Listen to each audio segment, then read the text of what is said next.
vu la densité des histoires de nos deux invités de ce matin et vu l'ampleur des sujets, je pense que si on commence pas à l'heure, on est encore là ce soir. Donc bonjour à toutes et à tous, merci d'être si nombreux ce matin pour cette deuxième journée du Festival international de géographie. Nos deux invités, vous le voyez, ont quelques différences. Un homme, une femme, un journaliste et une pneumologue. Et puis chacun ont des parcours différents, des prismes différents et peut-être des regards différents sur le sujet qui nous anime ce matin. Cependant, à la lecture de leurs livres, on peut relever aussi quelques points communs. Les deux ont été lanceurs d'alerte, c'est la thématique de cette rencontre, sur des sujets qui concernent le monde médical. L'un, Victor Castanet, a publié l'année dernière Les Fossoyeurs chez Fayard. Alors là, c'est la version poche publiée par J'ai lu, augmentée d'une dizaine de chapitres, qui dévoile ce livre, les sombres coulisses du groupe Orpea, cet immense empire qui est à la tête de plusieurs dizaines d'EHPAD, de maisons de retraite, de cliniques de soins et de services à la personne. L'autre, Irène Frachon, a été lanceuse d'alerte sur les pratiques des laboratoires Servier et notamment la commercialisation d'un médicament, le Mediator, accusé d'être à l'origine de la mort de centaines de patients. Sur ce sujet, vous avez publié un livre qui avait fait l'effet d'une bombe en 2010, Mediator 150 mg, combien de morts ? Je dis le sous-titre, aux éditions Dialogue. Et vous avez publié l'année dernière une BD avec Éric Giacometti et François Duprat, Mediator, un crime chimiquement pur, qui revient sur cette enquête, mais même sur sa genèse. On va en parler dans un instant. Lorsqu'on lit vos deux ouvrages l'un après l'autre, comme ce fut mon cas, on est marqué par la description de ce long chemin qui va de l'intuition ou des premières alertes jusqu'à aujourd'hui, en passant par l'enquête, les pressions, les menaces, le torrent médiatique, la réaction des deux grands groupes que vous accusez, les défaillances du pouvoir public et aujourd'hui ce besoin de compléter vos récits pour témoigner d'où nous en sommes. C'est donc ce chemin que je vous propose que nous empruntions ensemble ce matin et qui va nous permettre de nous intéresser par cette mise en parallèle au monde médical français tel qu'il est et surtout tel qu'il devrait être. Victor, je vais commencer par vous. Pour faire Les Fossoyeurs, vous avez mené une enquête au long cours de 3 ans. D'où vient le premier bout de fil qui vous a permis de dérouler toute la bobine qui a mené jusqu'au Fossoyeur? Et pourquoi ce premier fil est arrivé jusqu'à vous? C'est une très bonne question. Je peux faire une demi-heure là-dessus, mais je vais essayer de faire court. En tout premier lieu, moi je suis journaliste, donc indépendant depuis quelques années à ce moment-là, et je suis pas du tout spécialiste du secteur des EHPAD et du secteur de la santé en général. J'y connais pas grand-chose, et c'est d'ailleurs pas le sujet qui, moi à ce moment-là, me concerne le plus. Je fais des reportages à l'étranger dans le monde arabe, et donc j'ai fait des reportages en Algérie, en Tunisie, en Iran, beaucoup autour de la Méditerranée, donc je travaille là-dessus, et pour des raisons personnelles notamment, je vais m'intéresser à la France parce que j'ai une petite fille qui naît, et ma femme me dit, bon, il va falloir que tu arrêtes de partir. Et donc, je m'intéresse à des sujets français. Et donc là, je m'intéresse à plusieurs sujets et je réalise pour Le Monde Magazine un reportage sur un sujet qui peut paraître un sujet de niche, mais qui était passionnant, sur l'homosexualité en EHPAD. Et donc, je raconte les discriminations homophobes dont sont victimes un certain nombre de pensionnaires gays et lesbiennes dans les EHPAD. Et je raconte aussi une histoire d'amour entre deux femmes de 90 et 100 ans qui tombent amoureuses à la fin de leur vie en EHPAD. Et donc je sors ce sujet dans Le Monde Magazine. À ce moment-là, il y a un certain écho et je suis en contact avec plusieurs aides-soignants d'EHPAD et un cadre infirmier qui s'appelle Laurent Garcia, qu'on a pas mal vu parce qu'il a suivi toute mon enquête et il est beaucoup intervenu dans les médias au moment de la publication. Laurent Garcia vient me voir et en gros m'explique qu'il a travaillé pendant plus d'1 an dans l'EHPAD de Neuilly des Bords de Seine, celui qui ouvre mon enquête, et il m'explique que c'est un des EHPAD les plus luxueux et les plus chers de France. La chambre d'entrée de gamme est à 7 500 € et la moyenne est à 10 000 €. Donc il y a peu de personnes dans la salle qui mettront leurs parents en EHPAD au bord de Seine. Et donc c'était l'établissement vitrine du groupe Orpea, un des plus chers de France, et il me raconte que pendant cette année, il a constaté des défaillances très graves et des politiques de rationnement sur l'alimentation, ces fameux 3 biscottes par jour, et sur les protections, les couches des résidents, sur tout un tas de produits de santé, et qu'il y avait un manque chronique de personnel. Et à ce moment-là, ça m'intrigue, parce qu'on a déjà beaucoup parlé des EHPAD. C'est pas moi qui fais découvrir, c'est pas les Fossoyeurs qui fait découvrir les situations de maltraitance en EHPAD en France. C'était presque un état de fait qu'il y avait des dysfonctionnements dans les EHPAD français, parce que c'est un sujet complexe, parce qu'il manque d'argent public, et sans qu'on puisse à ce moment-là définir les responsabilités, mais souvent, on parle du manque d'argent et de financement public. Bon, là, je suis dans un EHPAD où il ne manque pas d'argent. Il y a beaucoup d'argent. Et pourtant, il y a des dysfonctionnements graves. Et donc, bon, ça m'intrigue. Et à ce moment-là, c'est effectivement ce tout premier fil que je vais aller tirer. Et d'ailleurs, j'y vais un peu dubitatif parce que je ne comprends pas quel est l'intérêt pour ce groupe de mettre ces politiques de rationnement dans un EHPAD aussi luxueux où vous avez des personnalités qui ont du pouvoir d'achat, donc potentiellement de l'argent pour attaquer en justice, et un carnet d'adresses. C'est à Orpea, vous avez beaucoup de personnalités du monde politique. Vous avez des hauts fonctionnaires, d'anciens hauts fonctionnaires. Enfin, vous avez toutes ces personnes-là. Et donc, je ne comprends pas pourquoi Orpea prend le risque dans son établissement vitrine, qui a priori doit être rentable, de mettre ses politiques de rationnement. Et puis, très vite, je vais rencontrer un autre aide-soignant, une auxiliaire de vie, un infirmier, un médecin coordinateur, puis des familles. Et je vais me rendre compte que ce problème est réel, qu'il existe depuis des années. Donc là, c'est la toute première marche. Et après, il va en avoir beaucoup d'autres. Mais la seconde, ça va être effectivement quand je vais aller voir d'autres établissements Orpea, en Ile-de-France, puis après partout en France. Et je vais me rendre compte que les mêmes causes produisent les mêmes effets. Et que le problème n'est pas local, mais systémique et qui part du siège d'Orpea plutôt.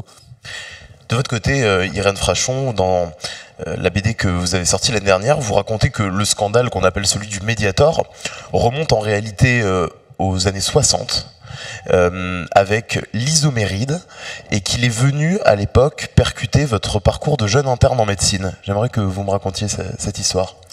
Oui, parce que cette histoire, c'est effectivement toute ma vie professionnelle, ce qui est démentiel, puisque je rencontre les premières victimes de Servier quand j'ai 27 ans. J'en ai aujourd'hui 60. Et je suis dans un service à l'hôpital Antoine Béclair à Clamart, qui est spécialiste mondialement connu d'une maladie très rare qui s'appelle l'hypertension artérielle pulmonaire, qui touche les vaisseaux du poumon et qui tue par insuffisance cardiaque à peu près en 2 ans, une fois le diagnostic posé. Et on est en 1990. Et quand j'arrive dans ce service, les médecins seniors sont complètement sous pression, car ils voient arriver une masse de jeunes femmes atteintes par cette maladie mortelle, et ils sont convaincus que c'est lié à une exposition à un coupe-faim commercialisé par le laboratoire Servier qui s'appelle l'isoméride, dérivé de l'amphétamine, qui a été commercialisé massivement avec un marketing massif quelques années auparavant. Ils suspectent l'isoméride car il y a déjà eu un drame sanitaire qui s'est produit notamment en Suisse, avec un produit dérivé de l'amphétamine coupe-faim dans les années 70 et qui a été à l'origine d'une grande épidémie mortelle d'hypertension pulmonaire. Le médicament a été retiré du marché, l'épidémie est rentrée dans l'ordre. Donc on est vraiment dans une logique de répétition. Et nous sommes en 1990 et il faudra plus de 7 ans d'un combat absolument effarant qui va d'ailleurs traverser l'Atlantique puisque ça va se passer également aux États-Unis. Servier va commercialiser massivement via une boîte américaine cette molécule aux États-Unis et toutes ces molécules ne seront interdites qu'en 1997. Il y aura des dizaines de milliards de dollars d'indemnisation aux États-Unis et en France, tout passe entre les gouttes, à l'exception d'une petite femme de ménage qui obtiendra justice au bout de 10 ans de combat judiciaire absolument effarant. Et donc, cette histoire m'a complètement sidérée, jeune interne, et marquée. Et puis, je suis devenue spécialiste de cette maladie de l'hypertension artérielle pulmonaire. Mais pour moi, tout était terminé en 1997. Et 10 ans après, en 2007, je suis donc médecin pneumologue au CHU de Brest, spécialiste de l'hypertension artérielle pulmonaire. Donc, à l'hôpital de Saint-Brieuc m'adresse une patiente qui est d'une part obèse, diabétique et qui est sous Mediator. Et je me souviens, à ce moment-là, en voyant ce terme, ce mot, ce médicament Mediator, que des années auparavant, un de mes chefs de cet hôpital Antoine Béclair à Clamart m'avait dit que le Mediator n'était pas un médicament net, qu'il était un peu préoccupé, toujours du même laboratoire Servier. Et également, la revue indépendante critique des médicaments, qui s'appelle la revue Prescrire, disait, elle aussi, il y a un problème avec le Mediator qui est un dérivé de l'isoméride. Et donc, nous sommes à ce moment-là en 2007, et je tique sur ce cas-là, et c'est le petit bout de film, mais ce que je ne sais pas, c'est que toutes les pièces du puzzle sont cachées, parce qu'il s'agit d'une affaire criminelle, en réalité. Alors, la différence avec Victor, quand vous menez votre enquête, c'est que vous n'êtes pas journaliste. Alors, comment est-ce qu'on mène une enquête sur un médicament, sur un laboratoire, lorsqu'on est médecin, qu'on n'a pas la protection, la confidentialité, la discrétion dont peut bénéficier un journaliste? Et pourquoi, justement, vous n'avez pas été voir à l'époque un équivalent d'un Victor Castanet pour témoigner? Vous avez mené l'enquête vous-même? Alors, il y a deux choses. Effectivement, je pense que c'est important de souligner qu'un lanceur d'alerte, c'est quelqu'un dont ça n'est pas le métier. Par rapport à un policier, un investigateur et même un journaliste qui peut lancer une alerte, mais ça fait partie de votre métier, entre guillemets, ce qui veut dire aussi que vous en connaissez les règles. Voilà, et en particulier ce qui tourne autour, bien évidemment, de la question de la diffamation. Donc ça, c'est juste une petite parenthèse, parce que à l'époque, en plus, le terme de lanceur d'alerte n'existait pas, et c'était donc une démarche dont j'ignorais totalement même la construction, en fait. Elle est venue au fil de mon enquête. Alors, d'abord, quand j'ai cette suspicion de toxicité du Mediator, le Mediator est commercialisé depuis plus de 30 ans. C'est quelque chose qui semble tomber un peu une idée un peu farfelue. Et donc, j'ai des indices extrêmement ténus au départ. Et il va falloir que je fasse une enquête scientifique, c'est-à-dire enquêter auprès de mes patients, puis en élargissant un petit peu et en travaillant avec mes collègues cardiologues. Donc là, c'est une recherche de cas, tout simplement, et parallèlement, essayer de comprendre ce qu'est le Mediator. Et là, je m'aperçois que on questionne le laboratoire, qui nous dit que ça n'a rien à voir avec l'isoméride. Et puis, grâce à la revue Prescrire, grâce aussi à des papiers qui sont retrouvés par une responsable de pharmacovigilance, parce qu'il n'y a absolument rien sur Internet, enfin, c'est tout à fait inhabituel, il n'y a pas d'informations sur ce médicament. Et donc, j'arrive à reconstituer la formule chimique du médicament. Enfin, ça paraît dément, mais en fait, elle est planquée. Et je m'aperçois qu'il s'agit de la même chose que l'isoméride, et que c'est délibérément nié et planqué par le laboratoire. Donc, je me retrouve en fait en 2008-2009 avec deux éléments. La première, c'est que je m'aperçois qu'il s'agit d'un poison dûment répertorié, parfaitement identifié depuis les années 90, et qu'il y a une dissimulation de la présence de ce poison dans le Mediator. Donc tout est imaginable à partir de ce moment-là, puisque personne n'est au courant, et que des médecins qui pourraient se poser des questions sont désinformés, sont trompés. Moi, j'ai échappé à la tromperie, ce que j'ai dit, parce que l'affaire de l'isoméride m'avait suffisamment marqué pour que j'essaye d'en savoir un petit peu plus. Et donc, j'ai ce côté-là qui est un peu polar, enfin, voilà. Et l'autre côté qui est, j'ai conscience qu'il y a un poison, je vais rechercher dans les archives de l'hôpital, et là, je découvre, c'est les cold cases, hein, comme j'ai dit, je sors les cadavres des placards et je me dis ce que je vois à Brest doit être l'identique sur la France entière et depuis 30 ans. Donc on arrive là, on est fin 2009. Ma priorité absolue à ce moment-là, c'est que le Mediator soit retiré du marché, car il est encore consommé par plus de 300 000 personnes chaque jour. Donc à ce moment-là, vous perdez complètement le sommeil quand vous avez compris que c'est un poison mortel. Et j'obtiens, avec de grandes difficultés, le retrait du médicament. Donc là, je suis dans une démarche de médecin, de pharmacovigilance. Alors, tout à fait inhabituel, d'abord par l'ampleur et puis par le fait qu'il a fallu que j'aille chercher, moi, les informations là où elles étaient cachées. Et la deuxième question, donc, effectivement, on aurait pu à ce moment-là échanger, c'est que le produit est retiré du marché en catimini, Donc il est interdit fin 2009, donc ça a pris presque 3 ans. Et il est retiré et rien ne se passe. Et là, je me dis, c'est pas possible. Il y a des dizaines de victimes brestoises qui ont tout perdu. Il y a probablement des milliers de victimes en France. Ça fait 30 ans. Il y a eu l'Isoméride, il y a eu le Mediator. C'est un laboratoire criminel. Enfin voilà, ça n'est pas possible. Et donc, je me pose la question, comment faire? Puisque je suis médecin, je ne peux pas saisir l'article 40 à cause du secret médical. Je ne veux pas que les victimes... L'article 40, simplement, pour rappeler. L'article 40, c'est l'obligation d'un fonctionnaire de signaler tout délit qui viendrait à sa connaissance auprès d'un procureur. On ne le fait pas en tant que médecin parce qu'on est tenu par le secret médical. Je ne veux pas faire de mes victimes des boucliers humains face à cette firme qui s'est extrêmement mal conduite d'emblée dans les années 90. Et donc, effectivement, je discute avec des amis journalistes et qui me proposent éventuellement, voilà, une enquête, 3 pages, un petit reportage, etc. Et je me dis non, ça va pas le faire. C'est trop, l'affaire est trop complexe et il va falloir, je vais pas maîtriser aussi l'information. Donc, je décide d'écrire un livre, témoignage, qui raconte exactement l'enquête scientifique, les publications, parce que j'étais dans des congrès, j'ai publié des articles scientifiques, etc. Ce livre va être... Alors, parallèlement, on fait appel à la presse à partir de ce livre, c'est-à-dire qu'il va y avoir une attachée de presse et il va y avoir déjà des papiers dans Le Parisien, le Magazine de la Santé, un France Inter, etc. Et le livre est censuré en justice, sur attaque du labo, donc interdit, et l'affaire fait pchit, d'autant plus que l'agence du médicament m'attaque. Et à ce moment-là, effectivement, c'est l'alliance, et je le souligne beaucoup, c'est l'alliance, et c'est une collaboration qui n'a jamais cessé depuis avec le monde journalistique, qui a permis de faire éclater cette affaire. Je peux citer Anne Crignon du Nouvel Obs, Anne Jouan du Figaro et d'autres, qui vont ensemble contraindre l'agence à révéler, enfin, à faire le job et à révéler qu'il y a bien eu des centaines de morts, et maintenant on sait des milliers, et à faire éclater le scandale. Voilà.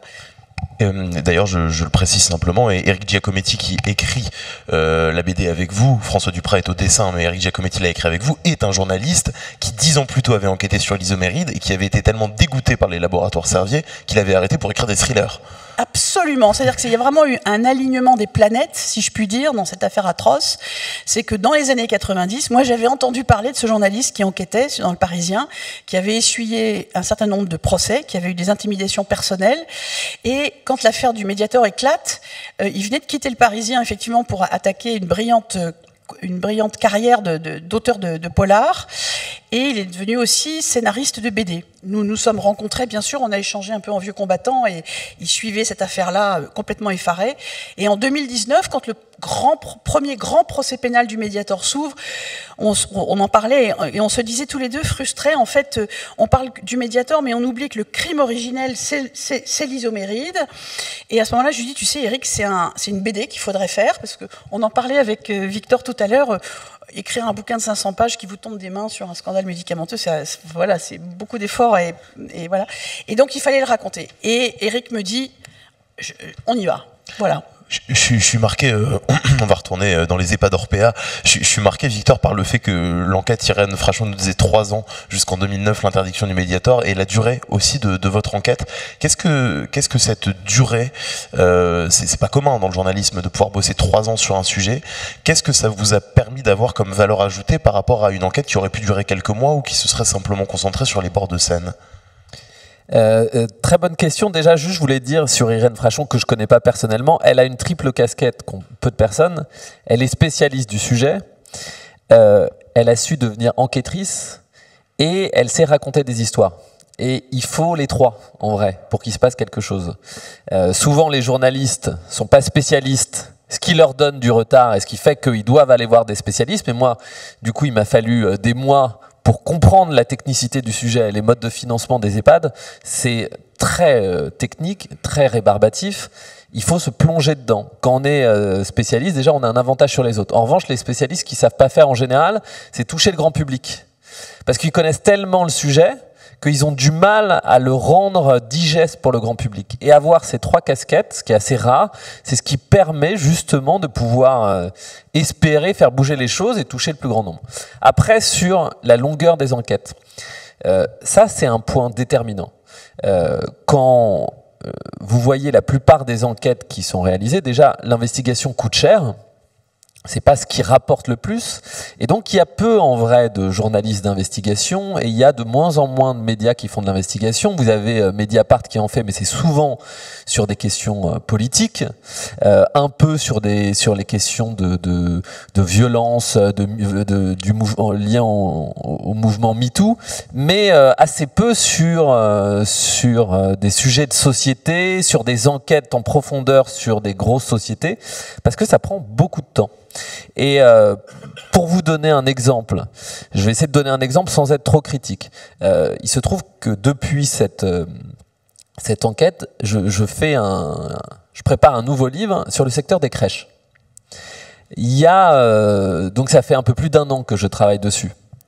Il y a 2 livres qui sont sortis sur les crèches récemment, qui ont commencé légèrement après moi, mais disons à peu près en même temps. Bon, je pense j'aurais travaillé 2 fois plus de temps.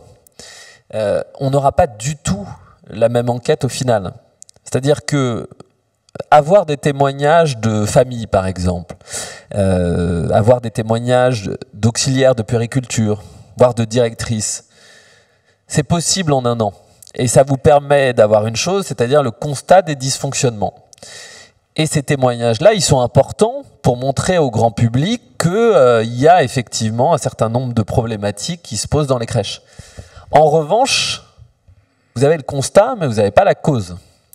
Moi, ce qui me passionne, c'est d'avoir la cause, et donc c'est-à-dire les mécanismes qui sont mis en place souvent par des directions générales au siège, qui entraînent ces dysfonctionnements. Ben ça, vous ne pouvez pas le faire en 1 an, c'est pas possible. Parce que ce qui prend le plus de temps, c'est d'aller identifier, rencontrer, puis convaincre des personnes de l'intérieur de parler. Et donc moi, c'est tout mon travail. Pourquoi à visage découvert? À visage découvert. C'est marquant dans votre enquête, le nombre de gens qui parlent hors de l'anonymat. Bien sûr. Et ça prend entre 2 et 3 ans. Et Orpea, j'ai réussi à convaincre, je ne sais pas si c'est le bon mot, mais j'ai réussi à entraîner dans ce mouvement collectif beaucoup de gens du siège d'Orpea et donc dans tous les services, direction des achats, DRH, Camille Lamarche, qui était une ancienne alternante au service RH d'Orpea, elle témoigne et elle me transmet des enregistrements sur les innombrables fraudes au droit du travail, les licenciements massifs pour faute grave sans aucun motif, les fraudes aux élections professionnelles, les CDD abusifs, enfin c'est grâce à Camille Lamarche. Patrick Métet, il me raconte les détournements d'argent public, lui était au COMEX. Vous en avez qui me parlent, qui sont au service tarification, qui me montrent comment justement ils arrivaient à obtenir, grâce aux collusions avec les ARS, des agréments pour monter des EHPAD. Et ça, effectivement, ça prend beaucoup de temps. Et pour vous donner un exemple très concret, Patrick Métet, quand je le rencontre, donc je le rencontre au bout de 6 mois d'enquête, j'arrive à l'identifier. Puis je le vois dans un café à Paris, il vient de Corse, on passe 7 heures ensemble. Il me raconte une partie de sa vie chez Orpea. Et je pense qu'on s'est eu après quasiment 1 fois par semaine au téléphone. Et c'est au bout de 6 mois seulement qu'il me parle de l'importance de Xavier Bertrand, l'ancien ministre de la Santé, dans l'essor d'Orpea. Et alors à ce moment-là, je dis: Patrick, pourquoi vous avez attendu 6 mois pour me raconter un fait aussi important? Eh bien, il avait besoin de se rendre compte du sérieux de mon travail, de mon engagement, du fait que j'allais au bout. En gros, ce que vous racontent beaucoup de sources, c'est qu'ils ne veulent pas sortir du bois pour rien. Et donc, ils veulent être certains que vous avez un niveau de connaissance, d'information, d'engagement, j'allais dire pas aussi important qu'eux, mais presque. Et moi, il s'est rendu compte que c'était ma vie depuis plusieurs mois. Je ne sais pas s'il s'est dit ce journaliste mérite que je lui transmette l'information. En tout cas, il s'est dit, il travaille assez sérieusement pour que cette information, je puisse me dire qu'il va en faire quelque chose d'impactant. Et donc, ça demande beaucoup de temps et ça demande de créer une relation forte avec ces sources qui ne vous empêche pas d'avoir de la distance et de savoir les remettre en cause. Mais en tout cas, sur ce genre de scandale, j'arrive maintenant un peu à le mesurer. C'est-à-dire, c'est difficile de le faire en moins de 2 ans, je pense. Irène, vous vouliez réagir? Un petit commentaire. 2 choses. Ce travail-là d'apprivoisement des sources et de mise en confiance. C'est ce que raconte aussi Anne Jouan dans un livre qu'elle a écrit sur, alors je me souviens plus très bien comment il s'appelle, elle a écrit sur le Mediator aussi il y a peut-être un an, où elle raconte son enquête, et je vois le parallélisme parce que c'est une de ses principales sources va être interne à l'Agence du médicament, et ce que vous racontez fait vraiment écho à ces longues heures passées ensemble jusqu'à ce que la confiance soit suffisante pour, à visage découvert, et d'ailleurs elle va coécrire son livre avec cette source. La deuxième chose, c'est qu'en vous écoutant quand même, je me dis il y a une grosse différence entre Orpea et Servier. C'est que Orpea manifestement est donc une boîte avec des actes de délinquance économique, mais qui ne fonctionne pas manifestement comme une secte. Ce qui est le cas de Servier. Je m'explique, il est pratiquement impossible d'avoir une source interne à Servier qui soit, en tout cas de la direction de Servier, qui puisse collaborer ou qui même ait accepté de me rencontrer, moi ou des journalistes. C'est vraiment totalement bunkérisé. Et j'ai été très frappée quand l'affaire a enfin éclaté d'avoir des contacts avec des gens qui avaient travaillé pour Servier, qui étaient encore complètement terrifiés par les manœuvres d'intimidation et parfois extrêmement violentes qui avaient été exercées sur eux lorsqu'ils avaient finalement quitté la boîte en comprenant qu'ils devenaient complices en fait d'une organisation criminelle, et qui me donnaient des rendez-vous. Il fallait suivre un véritable jeu de pistes pour les croiser, et ils en faisaient encore des cauchemars 30 ans après. Regardez je peux juste réagir là-dessus. C'était la même chose chez Orpea, c'est-à-dire que moi, j'en ai parlé hier à une conférence, j'ai constaté le phénomène d'emprise. C'est-à-dire, ce sont pour beaucoup, ceux qui ont vécu à des postes importants l'expérience Orpea, quand je les ai rencontrés, tous me racontaient ça, que suite à cette expérience, ils avaient fait des dépressions. Que pour certains, ils avaient dû faire plusieurs années de psychanalyse. Pour d'autres, il y avait eu des tentatives de suicide. Pourquoi ? Parce que pendant ces années qu'ils ont passées chez Orpea, ils se sont retrouvés à mettre en place un système qui se faisait au détriment de l'argent public, au détriment des personnes âgées et au détriment des salariés.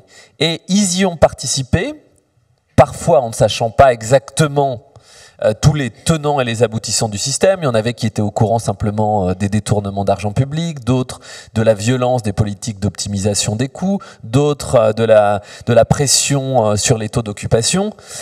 Tout était assez cloisonné, mais en tout cas, il y avait ce phénomène d'emprise qui passait par il y a plein d'aspects, c'est-à-dire il y avait évidemment le côté corporate avec des séminaires chaque année, des systèmes de primes qui vous incitaient à faire n'importe quoi, parce que pour avoir votre 13e mois et avoir 3 ou 5 000 euros de prime, eh ben, il fallait obtenir tel taux d'occupation et tel EBITDA, tel niveau de marge qui dépassait les 30%. Donc ça vous incitait, pour faire ça, à contraindre les coûts, en sachant très bien que ça allait entraîner des situations de dysfonctionnement dans vos EHPAD, parce que contraindre les coûts, ça veut dire baisser le personnel et baisser les produits de santé. Il n'y a pas d'autre possibilité. Donc vous saviez que si vous vouliez votre prime, il fallait réduire la qualité de la prise en charge. Et le groupe vous poussait à ça, en vous disant jamais par écrit exactement ce que vous deviez faire. Donc il vous poussait à le faire. C'est ce qui vous permettait d'avoir des primes et puis de monter. Vous passiez de directeur à directeur coordinateur à directeur régional. Vous commenciez à devenir quelqu'un. Et si vous suiviez pas les consignes, vous étiez licencié extrêmement brutalement. Et il y avait d'ailleurs, je l'ai raconté chez Orpea, des directeurs nettoyeurs qui étaient là pour sortir les directeurs qui ne suivaient pas les consignes de manière extrêmement violente, où là on arrivait un matin à 6h du mat, on piquait tous les données qui étaient sur l'ordinateur, très vite on mettait en place, on réunissait le personnel et on demandait des fausses attestations au personnel pour aller dire des choses parfois ignobles sur l'ancien directeur. Donc il y avait cette violence-là, et en revanche, quand vous suiviez les consignes, vous montiez et vous pouviez prendre très vite une part de plus en plus importante de ce gâteau Orpea. Et donc il y avait ce système d'emprise. Donc moi, quand je les rencontre, ils ont fait ce travail-là, pour certains, de détachement. Et moi j'en ai un, alors je l'ai raconté hier mais je le raconte vite fait, il y en a un, Samuel Royer il s'appelle, il était ancien directeur, il a été embauché du jour au lendemain par un directeur régional alors qu'il n'avait absolument pas les compétences, mais c'était aussi une des techniques d'Orpea, c'est de faire monter très vite des gens qui ne pouvaient pas prétendre à ce poste pour pouvoir ensuite les formater. Et donc lui très vite il est devenu donc directeur nettoyeur. Et il me dit, ça s'est fait très progressivement, c'était comme un lavage de cerveau. On m'a fait prendre, on m'a expliqué à quel point, par exemple, les éléments syndiqués en lien avec la CGT étaient l'adversaire et l'ennemi d'Orpea et que c'était à cause d'eux qu'on ne pouvait pas progresser, améliorer les systèmes chez Orpea, avoir plus de croissance, etc. Et donc, progressivement, on me demande d'éliminer des éléments en CGT et de manière en plus humiliante, c'est-à-dire ils me disent je dois licencier une maîtresse de maison, j'ai jamais fait ça de ma vie, mais on me demande de la faire bosser toute la journée, de la faire nettoyer le sol, ranger toutes les chambres, de la faire bosser comme une folle et de la virer en fin de journée après qu'elle soit bien épuisée. Puis après demander 3 attestations à des salariés contre elle pour vraiment la casser. Et donc il me dit mais je l'ai fait. On m'a demandé de le faire, je l'ai fait. Puis on me demande une deuxième mission encore plus violente. Et il me dit au bout d'un mois, si on m'avait dit de tuer quelqu'un, un personnel de la CGT, à cette époque-là, il dit ça près de sa femme, je me souviens, à cette époque-là, je l'aurais fait. Et alors sa femme est émue, et elle lui dit, oui, je te reconnaissais pas, à ce moment-là, t'étais devenu un monstre froid. Et il y avait ça, ce système de déshumanisation, et je pense qu'il se passe dans beaucoup de sociétés comme les deux dont on parle, c'est-à-dire que progressivement, les salariés épousent les valeurs de l'entreprise, alors même qu'elles sont parfois à l'inverse des valeurs prônées par la société, et puis contre leurs valeurs. Et il faut du temps ensuite pour pouvoir se remettre d'équerre. En fait, oui, la différence, parce que ce que vous racontez, c'est vraiment, avec des organisations un petit peu différentes, l'organisation criminelle, en fait, interne de la boîte, ce qu'on appelle la criminalité en col blanc, maintenant qui est bien analysée par des spécialistes de cette criminologie, et qui n'est plus un personnage, enfin, ça n'est pas un délinquant, mais c'est une organisation délinquante et qui va effectivement associer des instructions et finalement une emprise avec une segmentation de la connaissance, le fait que chez Servier c'est pareil, c'était les données écrites qu'il fallait effacer au crayon, etc. Enfin voilà, il y a tout un mécanisme qui est maintenant assez bien connu de et qui va faire de ses employés effectivement le lavage de cerveau, je l'ai entendu 10 fois, etc. Et quand je parle de secte, c'est que pour Servier, il y avait un gourou qui était Jacques Servier et qui d'emblée extrêmement paranoïaque, complètement tapé en fait. Mais dès le départ, il a écrit, quand vous lisez ses livres, vous avez affaire à un très grand paranoïaque et qui a construit sa boîte d'emblée avec cette construction paranoïaque. Donc c'est très personnalisé. Mais derrière, ce que vous racontez, c'est bien cette emprise, ce lavage de cerveau et cette adhésion qui va complètement tout balayer. Alors pour les deux, il y a un point commun dans votre enquête dont j'aimerais qu'on parle. J'ai été marqué, Irène Frachon, outre les livres, j'ai lu pas mal d'interviews de vous pour préparer celle-ci. Chaque fois, vous parlez de cette histoire comme d'un polar. Quelle forme a pris ce polar sur vous? Parce que quand Servier, la secte, comme vous dites, se lance sur une lanceuse d'alerte, en l'occurrence, c'est violent. Oui. Alors, souvent, je compare ça un peu, pour ceux qui ont lu Le Club des 5 étant petit. Le Club des 5, c'est des cousins qui partent en vacances sympas en Bretagne avec Dagobert, le brave chien, etc. Et qu'a priori, il doit rien leur arriver de bien, sauf dans leur imagination, sauf qu'ils rencontrent des vrais bandits, dangereux, criminels, etc. Et que tout à coup, on bascule dans un vrai polar. Et c'est ce qui fait bien sûr la fascination de ces petits polars enfantins. Et en fait, c'est exactement ça. C'est-à-dire que on n'est pas, moi, je ne suis pas flic, je ne suis pas enquêtrice, je suis médecin et donc je ne m'attends pas à rencontrer le crime au sein vraiment de mon exercice et de ma profession. Donc pour moi, ça a été une sorte de sidération lorsque j'ai compris qu'il y avait un poison et que ce poison était sciemment dissimulé. C'est-à-dire que là, vous n'arrivez pas à le croire, en fait. Donc, c'est ça, pour moi, un petit peu le côté polar. Et effectivement, c'est un moment de bascule où là, je rentre dans une zone dangereuse.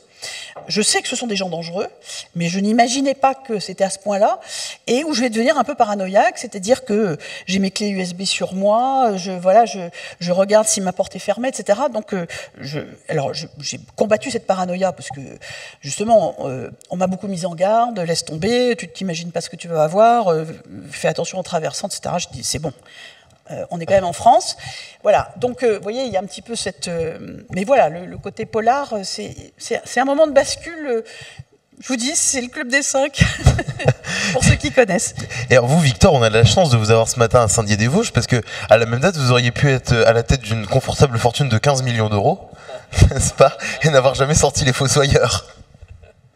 J'aurais pu, je sais pas si j'aurais été aussi heureux. Parlez-nous de cette proposition quand même. Oui, alors non, c'est effectivement... Je suis jalouse. Hein, moi, vous n'avez jamais proposé 15 millions d'euros, Irène? Mes enfants m'avaient demandé à combien j'allais craquer. Servier, c'est des rapias quand même. C'est effectivement un des éléments que je raconte dans le livre. Et qui m'a fait dire, on me demande souvent, alors pourquoi vous avez refusé, est-ce qu'on vous a vraiment proposé, etc. Et tout. Ce qui est intéressant, c'est quand on me propose, alors déjà j'ai enregistré, tout ce qui est dans ce livre est documenté, enregistré, je savais la force d'Orpea et ce qu'ils étaient capables de faire au moment de la publication, donc tout est documenté.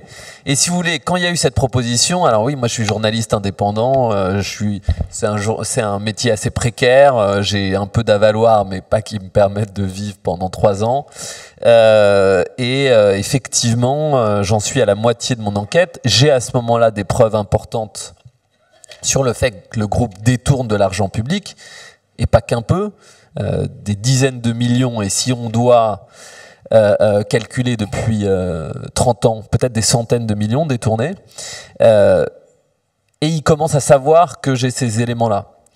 Et donc je rencontre un intermédiaire, un analyste financier qui est en contact étroit avec le fondateur d'Orpea, le docteur Marian, et effectivement il me fait cette proposition, c'est-à-dire il me dit est-ce que pour 15 tu serais prêt à arrêter ton enquête? Et donc dans ma tête, un moment, je l'ai raconté à ma femme le soir, je pensais qu'il disait 15 000.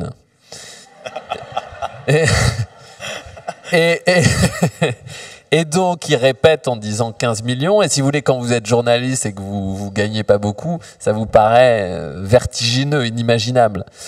Quand vous regardez ensuite ce qui a été perdu depuis la publication du livre, Orpea a été coté en bourse, valorisé à 7 milliards d'euros. Ils en valent 100 millions. Ils ont perdu 7 milliards d'euros. Et dans le secteur, il y a peut-être entre 10 et 15 ou 20 milliards qui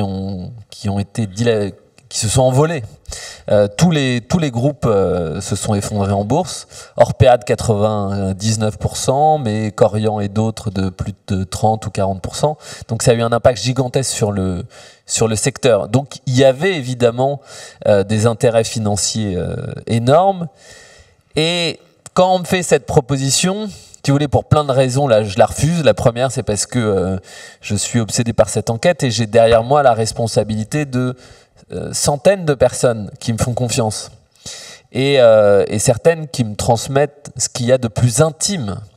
Quand la fille de Françoise Dorin, dont je parle dans le livre, qui était la femme de Jean Piat et une écrivaine renommée, quand sa fille décide de me raconter la fin de vie tragique de sa mère, c'est vraiment, je le raconte de manière clinique dans le livre. Il y a un chapitre qui est consacré, ouais, qui a tué Françoise Dorin. C'est tragique, c'est pathétique, c'est difficile à écrire et à lire.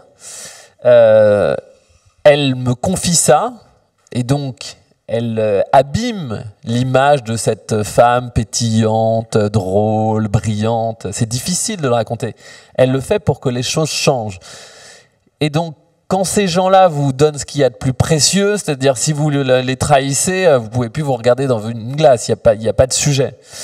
Et puis, quand on me fait cette proposition, si vous voulez, je suis certain d'une chose, c'est que je touche juste. On ne fait pas de proposition pour des montants aussi importants s'il n'y a rien derrière. Et je sais aussi que c'est une paille pour les fondateurs d'Orpea. Aujourd'hui, le docteur Marian, on en parlera peut-être tout à l'heure, mais il y a eu des conséquences notamment judiciaires. Il y a certains dirigeants qui sont maintenant en détention provisoire. C'est pas le cas du docteur Marian qui a fondé Orpea, qui est nationalisé belge et qui a 3 milliards de patrimoine personnel qui s'est fait grâce à l'argent public et aux petites pensions des retraités français. C'est quand même ça l'histoire. Ces 3 milliards d'euros, ils a pris aux pensionnaires de ces maisons de retraite et via des détournements d'argent public. Bon, lui, il a 85 ans maintenant, c'est un de ceux qui n'a pas encore été touché par l'impact de Steve. Mais je sais que 15 millions, c'est pas grand-chose. C'est un Jacques Servier, un peu ou... C'est un paranoïaque, enfin, il a une personnalité particulière ou... Une personnalité très particulière, c'est-à-dire que c'est quelqu'un qui est... Non, mais je peux raconter rapidement. C'est un visionnaire, c'est-à-dire qu'il sait très tôt, à la fin des années 80, début des années 90, qu'il y a un marché gigantesque du grand stage qui s'ouvre. Il va savoir très vite rentrer dans ce marché, savoir exactement où s'implanter, dans les villes, dans des espaces premium, avec des établissements d'une certaine taille, etc.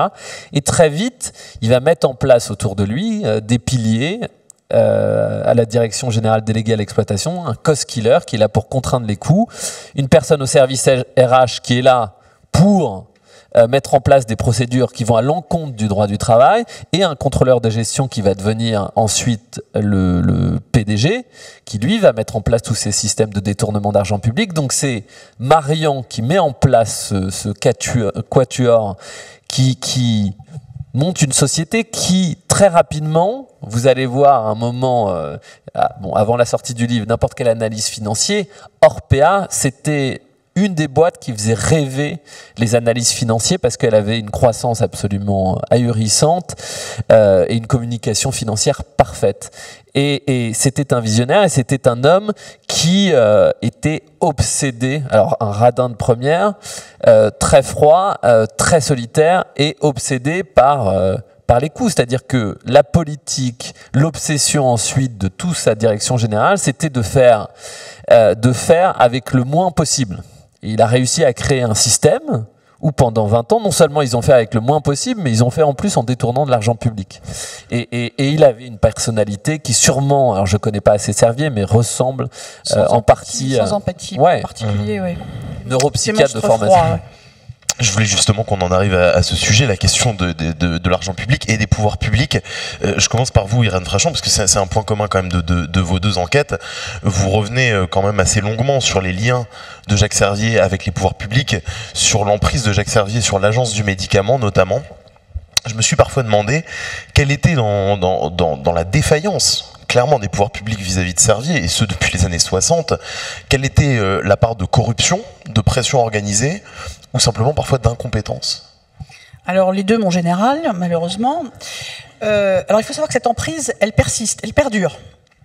Au-delà de ces milliers de morts, au-delà de ces dizaines de milliers de très grands invalides cardiaques, au-delà de ces centaines de milliers de personnes ayant eu des atteintes cardiaques spécifiques liées à l'exposition au Mediator, l'emprise de Servier perdure, à la fois dans les milieux politiques et gouvernementaux, mais également au niveau, et pour moi c'est vous pouvez voir que là je souris moins, au milieu de mes pairs, c'est-à-dire des sociétés savantes, de médecine, de cardiologie, de pharmacie, l'académie de médecine incluse, etc. Donc c'est quelque chose qui est totalement insupportable pour moi, au-delà de la découverte de ce crime, c'est qu'il y a une véritable... comment on peut appeler ça, en tout cas une collusion totalement consentie à cette très grande criminalité. L'argent n'a pas d'odeur et malheureusement je pense que c'est un moteur majeur de ce qu'on appelle aujourd'hui les mouvements de conspirationnisme. C'est-à-dire que quand de telles collusions existent, sont démontrées, ont des conséquences aussi tragiques et que on ose me soutenir encore aujourd'hui que Servier est un laboratoire comme les autres, on peut comprendre qu'on a, nous, de plus en plus de mal à faire passer des messages de santé publique. C'est au Covid en particulier. En particulier, je pense au Covid. Et puis, je pense que ça n'est pas terminé. Bien sûr, cette très très grande défiance. Donc ça, c'est une première chose. La deuxième, effectivement, et ça c'est intéressant, c'est que l'affaire du Mediator a enclenché donc une immense enquête judiciaire, 3 juges d'instruction, 7 gendarmes à temps plein pendant 4 ans, spécialisés dans les atteintes à la santé et à l'environnement. Au pôle santé, ça s'appelle l'OCLAESP, et qui ont donc perquisitionné partout, en particulier donc chez Servier, mais aussi dans les agences et chez les correspondants divers et variés. Et donc, c'est une véritable autopsie d'un crime industriel et d'une conspiration, c'est les termes de l'avocat général, la conspiration du poison, la machination du poison, et effectivement qui inclut hélas, les pouvoirs publics, une partie du monde médical, et donc de ce que j'appelle maintenant le complexe médico-industriel, et qui infiltre jusque dans les cabinets des ministres, jusqu'à l'Élysée, jusque dans les assemblées nationales, les sénats, etc. Donc c'est gravissime, et on n'en est pas sorti. Alors, collusion, compromission, complaisance, corruption, oui. Et vous en avez des exemples. Alors, ça peut être des achats, par exemple, Servier avait ce génie, il avait mis en place, il avait un hôtel particulier à Neuilly qui recevait, le cercle Hippocrate, tout le gratin, toute l'élite. Ministre de la Santé, Premier ministre, les médecins, les professeurs, les journalistes, etc. Tout le monde. Et c'est là que se faisaient et se défaisaient des alliances. Il y avait des fiches qui ont été retrouvées, qui caractérisaient ce que Servier pouvait attendre ou non de tel ou tel interlocuteur. Ça passe de Bernard Kouchner, enfin, tout le monde était passé sur était screené ainsi. Et il y avait des alliances qui étaient donc en fait des responsables. Par exemple, je vais prendre l'exemple d'Henri Nallet, qui était donc ancien garde du corps, garde des Sceaux, pardon. Décidément, j'aime bien le lapsus. J'avoue, le garde des Sceaux sous Mitterrand. Puis ministre de l'Agriculture, etc., président de la Fondation Jean Jaurès, etc., enfin voilà, grand homme politique socialiste. Il a été acheté pour son carnet d'adresses pour plus de 3 millions d'euros. Voilà, c'est parfaitement... Et une fois le scandale éclaté, il a continué à fournir ses services. Et on en voit de multiples exemples. Alors, j'ai même pas tout mis dans la BD, parce que ça fait des milliers et des milliers de pages.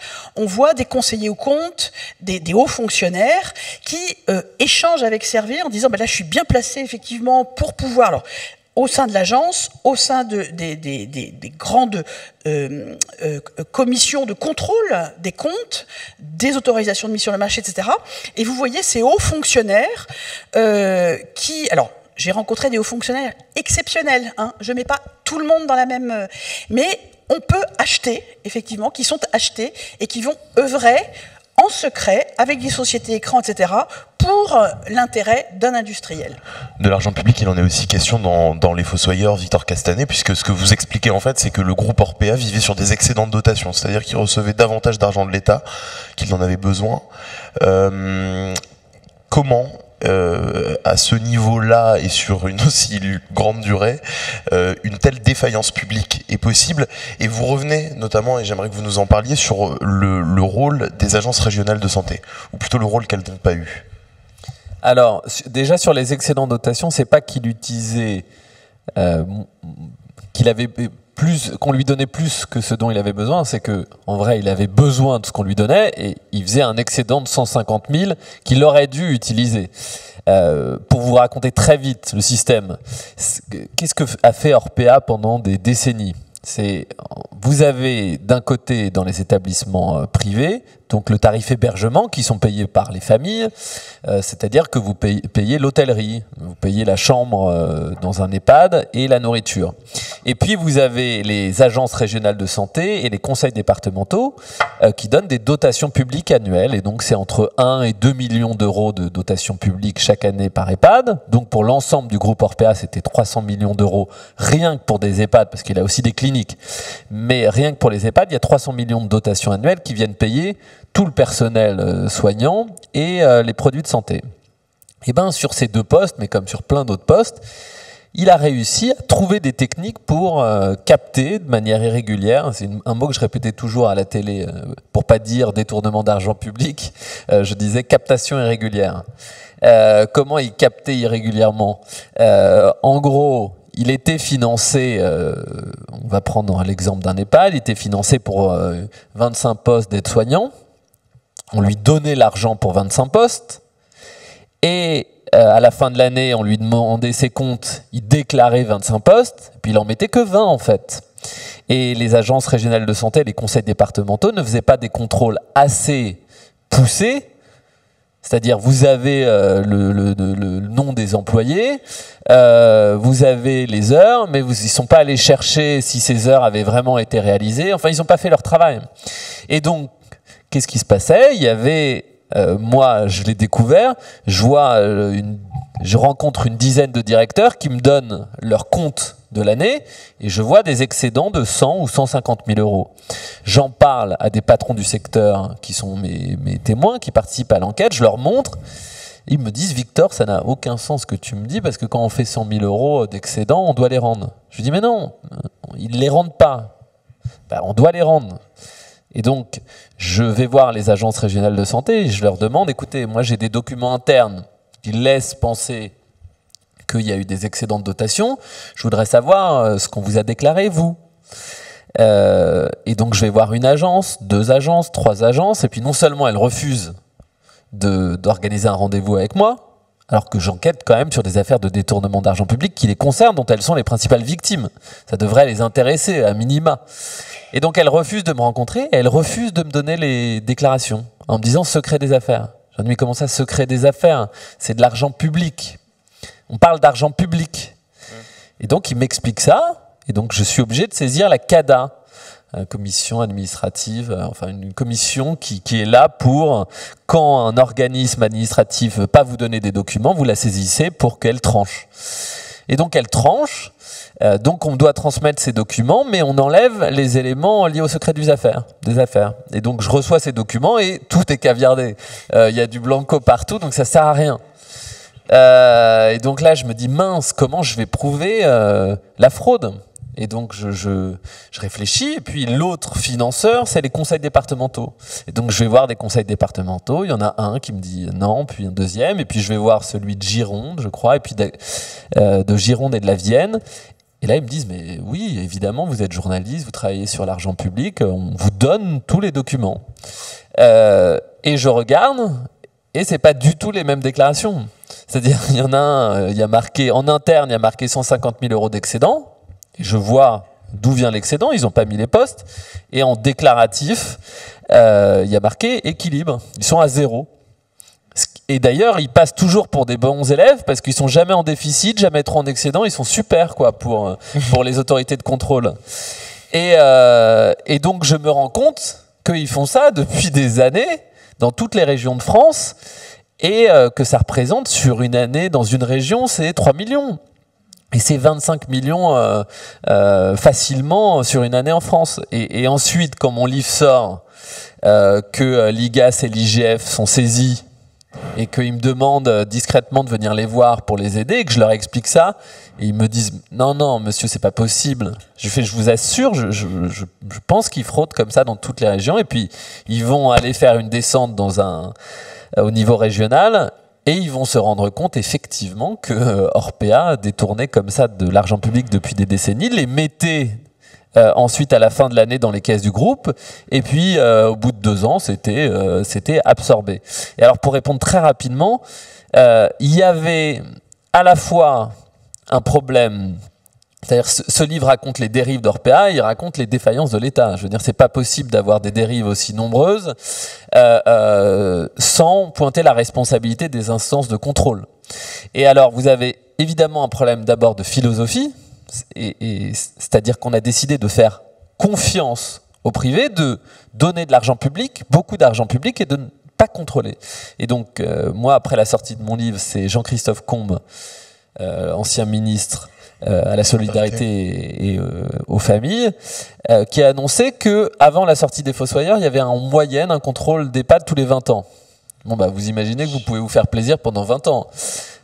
Donc il y avait ça. Deuxième sujet, donc la philosophie, on faisait pas de contrôle et c'était des contrôles qui étaient annoncés, ce qui est complètement débile. Et donc je le raconte vite fait, mais Patrick Mettet, qui est l'ancien directeur médical qui gérait ces contrôles, et dès qu'il y avait une directrice qui était prévenue d'un contrôle, 3 semaines à l'avance, il était dépêché, il allait voir la directrice pendant les 3 semaines, il refaisait tous les plannings. Et le jour du contrôle, il me disait écoutez Victor, on avait le personnel qu'il fallait, on avait prévu une animation avec des ballons, il y avait plein de monde, tout se passait bien et les contrôleurs étaient hyper contents. Il me dit c'était un jeu d'enfant. Et donc il y avait ça, et puis après il y a 2 autres sujets. Il y a la question des compétences. C'est que les inspecteurs des agences régionales de santé, bon, non seulement ils sont pas assez nombreux, ils n'ont pas le temps, ils font des contrôles sur pièce et pas sur place bien souvent, et puis ils n'ont aucune compétence financière et comptable. Et je peux vous dire, je suis pas une star en finance et en comptabilité, hein, j'ai dû apprendre. Mais les fraudes, elles venaient de là. C'est-à-dire, vous demandez les factures des fournisseurs. Il n'y avait pas de sujet sur la facture, tout allait bien. En revanche, si vous demandiez le contrat au siège, là, il y avait un problème. Là, il y avait les remises de fin d'année, mais encore fallait-il chercher, savoir où chercher, et avoir les mêmes compétences qu'un contrôleur de gestion d'Orpea qui savait où frauder. Et le dernier sujet, et c'est celui dont Irène parlait à l'instant, c'est celui de la collusion, et moi je l'ai rapporté dans le livre. À haut niveau, il y a eu des collusions entre Orpea et le pouvoir politique. Xavier Bertrand a participé quand il était au niveau local dans l'Aisne à l'essor d'Orpea et ensuite en tant que ministre de la Santé pour débloquer des situations qu'Orpea n'arrivait pas à obtenir des agréments d'EHPAD ou de clinique. Et vous aviez des inspecteurs d'ARS. J'ai un exemple précis que je raconte dans le livre, mais il y en a plein. J'ai jamais mis son nom à cette dame d'ailleurs. Elle était inspectrice d'ARS en Île-de-France et elle était celle qui donnait les autorisations d'ouverture d'EHPAD. C'est-à-dire que pour avoir un EHPAD, il faut répondre à un appel d'offres, si on peut appeler ça comme ça, et être le meilleur et obtenir un agrément. Il faut que l'ARS vous donne l'agrément pour ouvrir, sinon vous n'avez pas droit. Et cet agrément, c'est important de raconter, c'est-à-dire à la seconde où on vous le donne, il est gratuit, et à la seconde où on vous le donne, il vaut au minimum 1 million d'euros. Parce que il vous donne la possibilité d'ouvrir un EHPAD et d'avoir droit à des dotations publiques pendant des décennies avec une concurrence très limitée parce qu'il y a un nombre limité d'EHPAD lié à la population. Donc, vous savez que vous avez une autorisation pour ouvrir une machine à cash. Donc, ça vaut très cher à l'instant où vous le donnez. Eh bien, cette personne-là, elle a donné de très nombreuses autorisations à Orpea en Île-de-France. Elle est haut fonctionnaire. Elle démissionne de l'ARS Île-de-France, à l'époque c'est l'ARH Île-de-France, en juillet. 2 semaines après, elle est embauchée au développement au siège d'Orpea. Bon. On en arrive, et je suis désolé, on en arrive tout doucement à la conclusion, mais après on se fait engueuler lourdement par la patrouille. Mais du coup, gardez le... Oui, juste mais un mot. Oui, un mot. Le directeur, professeur Jean-Michel Alexandre, donc monsieur médicament de l'agence, le jour où il sort de l'agence, il est embauché à plus d'1 million par Servier. Victor, aujourd'hui, donc l'enquête est parue, il y a eu des suites judiciaires, il y a aussi une gouvernance qui a changé chez Orpea. Est-ce que, de ce que vous en savez, en tout cas, les pratiques ont véritablement changé ? Alors, je vais essayer de le dire très brièvement. Moi, je ne peux pas donner les bons points et les mauvais points. Je n'ai pas enquêté aussi sérieusement que je l'avais fait pour cette enquête. Ce que je sais, en revanche, c'est que l'ensemble de la direction générale qui avait mis en place ces pratiques a été limogé, une grande partie pour faute grave, et une grande partie va devoir faire face à ses responsabilités en justice. Il y a aujourd'hui plusieurs personnes qui sont suspectées et poursuivies. Vous avez 2 personnes, et ça c'est très important de le dire, parce que c'est rare. Et il y a 2 personnes, l'ancien directeur général, Yves Lemann, et l'ancien directeur financier, Sébastien Ménard. Ils sont en détention provisoire, ils sont en prison. Parce que derrière, il y a des affaires d'escroquerie en bande organisée, de détournement d'argent public, de maltraitance, de violation au droit du travail, d'abus de biens sociaux, de délits financiers. Enfin, la liste est longue, mais c'est pas sans conséquence. C'est ce que moi je dis à mes sources quand je les ai au téléphone et à mes nouvelles sources pour mes nouvelles enquêtes. Je leur dis, écoutez, ça arrive parce que souvent elles en doutent du pouvoir que peut avoir un livre, du pouvoir que peut avoir une enquête ou un journaliste. Et ben je leur dis, on peut. Ces deux histoires montrent que participer à ces enquêtes permet de changer les choses. D'entraîner des débats de société, des modifications dans la loi, et puis des suites judiciaires pour que ça se reproduise plus. Vraiment, ça a un impact. Et donc, il y a eu ces conséquences-là judiciaires, il y a de nombreuses enquêtes en cours, et au niveau d'Orpea, il y a un point important, c'est non seulement sa direction a été changée, il y a une nouvelle direction qui est arrivée, mais surtout, l'actionnariat a changé. C'est-à-dire, une des raisons du drame chez Orpea, c'était la gourmandise des actionnaires. Vous aviez derrière, donc Orpea était coté en bourse, vous aviez la famille Peugeot et le fonds de pension canadien et bien d'autres, et il y avait des niveaux de marge absolument ahurissants qui dépassaient les 30%, alors que c'était un secteur où on traite d'humains vulnérables et où il faut beaucoup de masse salariale. Donc normalement, c'est difficile de générer ces niveaux de marge. Bon, personne s'inquiétait dans ces époques-là qu'on puisse générer de tels niveaux de marge dans des secteurs comme ça. Je pense que c'est fini depuis l'affaire Orpea. Et ça va être le cas d'ailleurs chez Orpea. Le nouvel actionnaire majoritaire d'Orpea, c'est en train de se mettre en place et ça va être acté en décembre, c'est la Caisse des dépôts avec la Maïf, qui devient actionnaire majoritaire.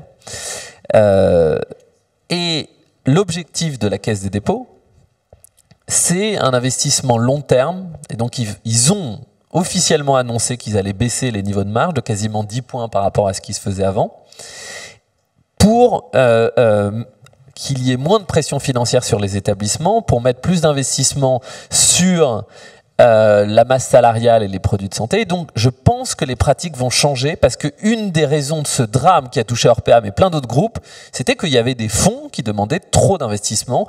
Et alors moi, je ne suis pas là pour dire qu'il faut supprimer le privé des EHPAD, le privé lucratif. Ce n'est pas mon sujet. En revanche, ce qui est sûr, c'est que tant que le privé est là, il faut en tout cas savoir réglementer.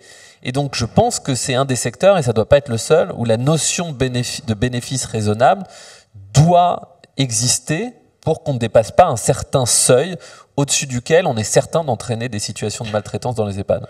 Dans l'affaire du Mediator aussi, Irène Frachon, il y a eu un procès en appel. Ces procès ont assez étrangement reconnu l'ensemble des faits que vous reprochiez au laboratoire Servier, mais aussi à l'Agence du médicament, etc. Mais finalement, la gravité des condamnations n'a pas été à la hauteur, selon vous, de la reconnaissance de la gravité sur tous ces faits. Non, par exemple, il n'y a personne en tôle, ce qui est invraisemblable.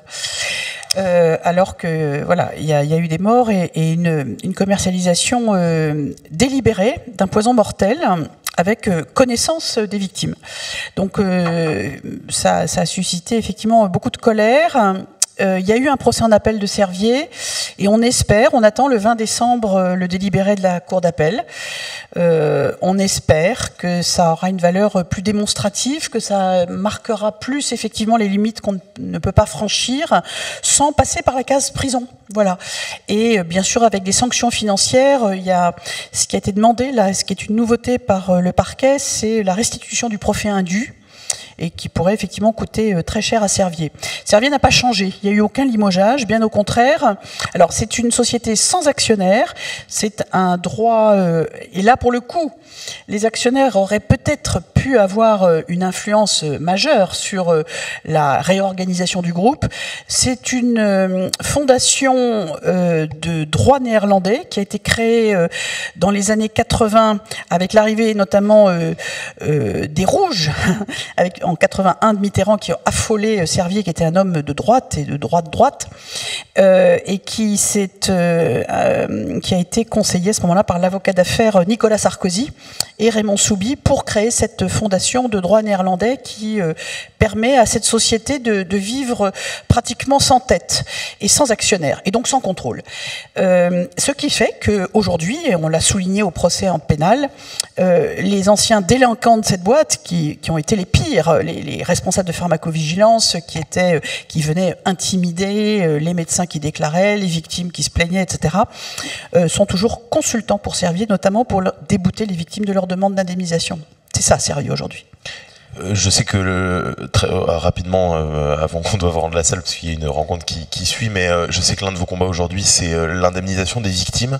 Je voulais savoir où on en était, et puis peut-être pour finir, que vous nous parliez d'une personne, Cathy, qui traverse cette BD. Oui, alors juste pour vous dire aussi, il y a quand même eu une évolution de la législation et de la réglementation, notamment de l'agence.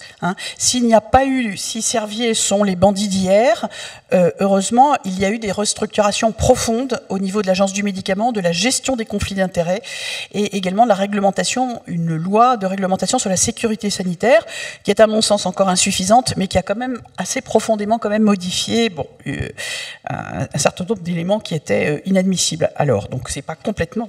Je ne veux pas que vous partiez complètement déprimés et affolés. L'indemnisation, c'est un combat parce que nous avons affaire à des bandits donc qui, encore aujourd'hui, contestent pied à pied la totalité des indemnisations. Et donc c'est un combat épuisant qui, cela dit... alors là encore, on parle des gens pourris, je voudrais aussi parler de des hauts fonctionnaires que j'ai rencontrés dans les différents ministères, de la santé, des magistrats, etc., qui font le job et qui se mobilisent pour contrer l'action délinquante de ces industriels surpuissants, et qui le font avec une certaine efficacité. Il y a eu une loi d'indemnisation qui a été votée, et qui a abouti aujourd'hui à ce que plus de 4000 victimes, qui sont un peu la fin de cette épidémie, puisque ça commence en 76, donc c'est les gens qui étaient encore vivants au moment où l'affaire éclate, qui avaient encore leurs ordonnances, etc. 4000, peut-être 200 victimes aujourd'hui, qui ont vu au cas par cas leur dossier mis en relation, donc l'imputabilité aux médicaments reconnus sur les dommages cardiaques, qu'ils soient vivants, opérés souvent à cœur ouvert, ou décédés pour les ayants droit, et qui aboutit à une indemnisation dont le montant dépasse les 200 millions aujourd'hui d'euros, donc payés par Servier, mais avec 2 calages dans le dos et le couteau sous la gorge.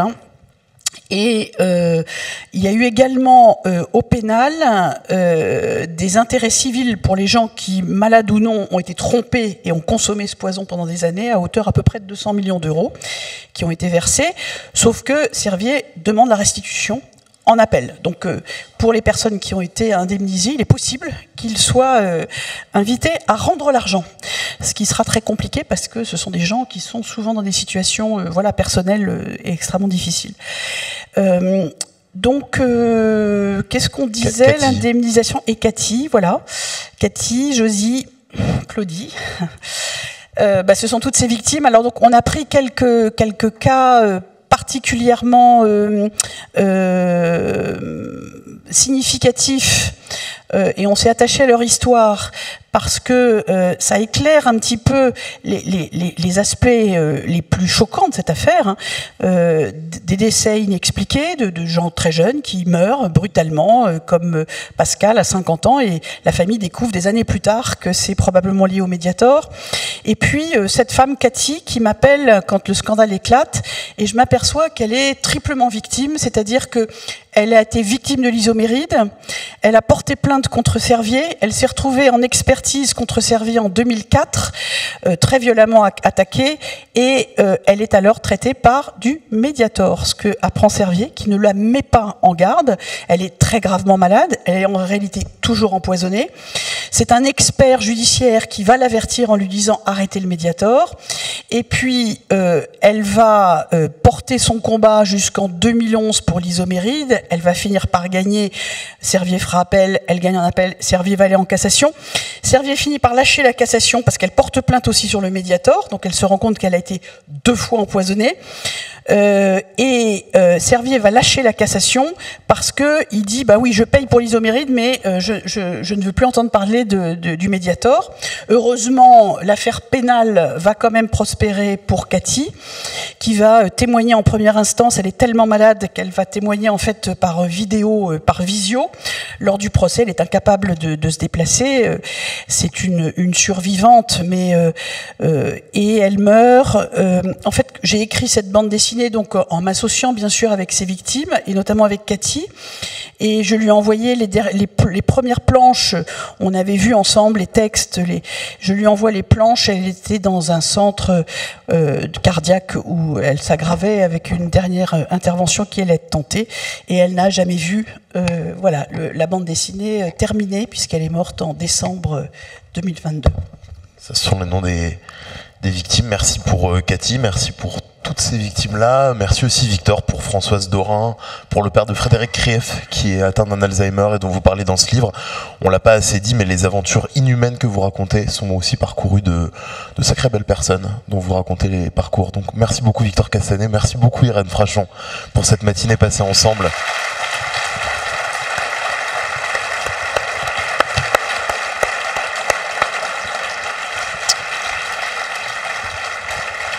Vous pouvez retrouver ces livres, bien sûr, au Salon du Livre et en dédicace toute la journée. Et puis je vous souhaite un très bon festival de géographie.